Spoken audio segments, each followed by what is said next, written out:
For more, let me bring in a couple of senators tonight, kind enough to join us here on the Ed Show. Senator Sherrod Brown of Ohio and Senator Robert Menendez of New Jersey. Gentlemen, thanks for your time tonight. Good to be with you. Senator Menendez, you first. What's the latest from the Senate? Will an unemployment extension pass? What's the pulse? Well, we don't know yet fully where the votes are, particularly on the Republican side. It's my hope that they'll join us. You know, these Americans don't need a kick in the can. They need a helping hand. And the bottom line is, in my home state of New Jersey, we're looking at 1% of the entire population unemployed, 90,000 people who have lost their unemployment insurance. And what we know is that when you're standing on that unemployment line, you're not a Republican or you're a Democrat. You're someone who is seeking work but can't still get it in this economy, and that's why this is so critical. So I hope every member will be able to get here because of weather conditions, and I hope that when the votes are cast, we'll end up with those 60. I know every Democrat stands ready to vote for the extension. And Senator Menendez, the culture of what has taken place in the House, do you think that will motivate them to take it up? Well, listen, I hope so. The bottom line is I think they're going to have real challenges across the country in these districts where so many people are going to be unemployed. We're talking about over 1 million who already lost their benefits, potentially another 1 million if we don't act. And I'm just reminded that when George Bush passed this, unemployment was at 5.6%. Yeah. That's very significantly lower than it is today. It's very compelling to be able to move forward. And the percentage of Americans who are dealing with long-term unemployment today are doubled from what they were the last time that extension took place. And I think that that really is a microcosm of what we're talking about when we say income inequality is an issue that needs to be addressed in this country. Senator Brown, do you buy the White House report that shows that 4.9 million Americans could lose their benefits by the end of 2014 if this problem isn't addressed? Yeah, I mean, it's clear.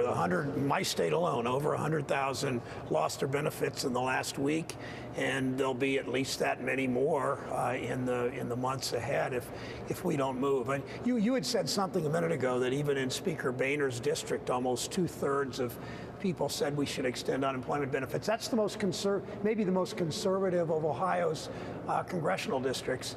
And people overwhelmingly are saying we should extend these benefits.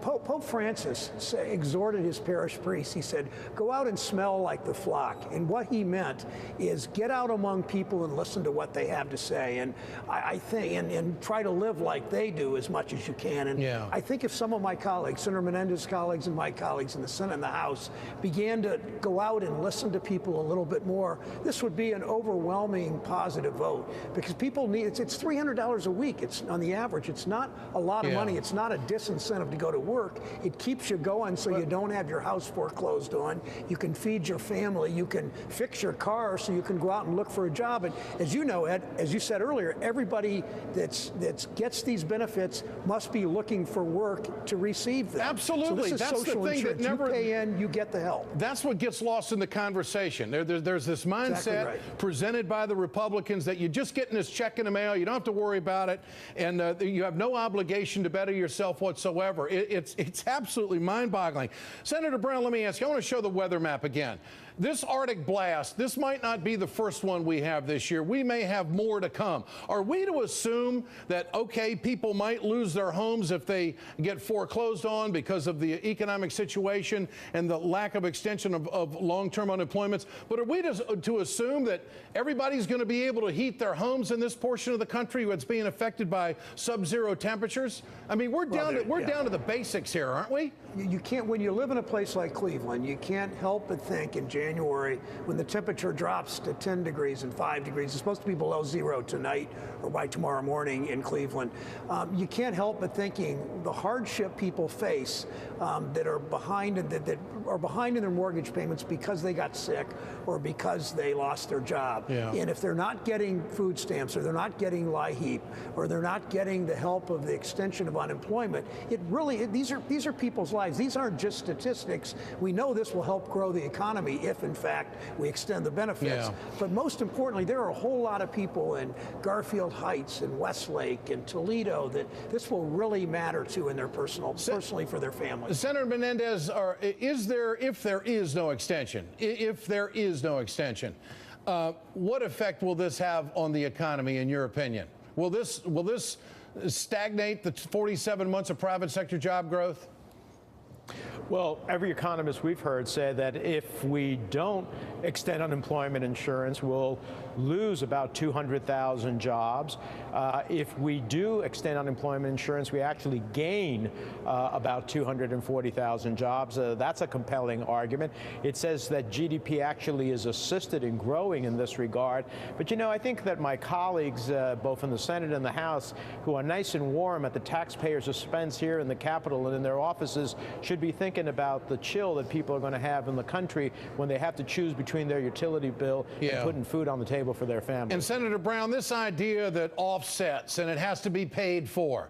I noticed Rand Paul doesn't mention anything about a government shutdown that cost $25 billion. He wasn't looking for Chinese money now, back then, but he's not looking for it now. What about that?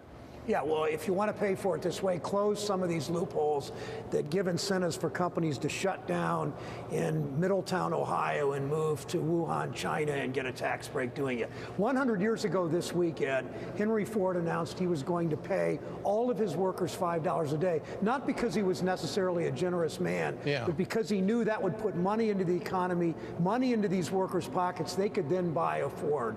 And that's the whole point. You put money in people's pockets, it generates economic activity, it grows the economy. The jobs numbers that Senator Menendez just cited are what we're hearing from economists across the board, that this will help grow the economy, not constrict it, which it would do if we don't extend these benefits. Senator Sherrod Brown, Senator Robert Menendez, great to have you on the Ed Show tonight. Keep up the fight.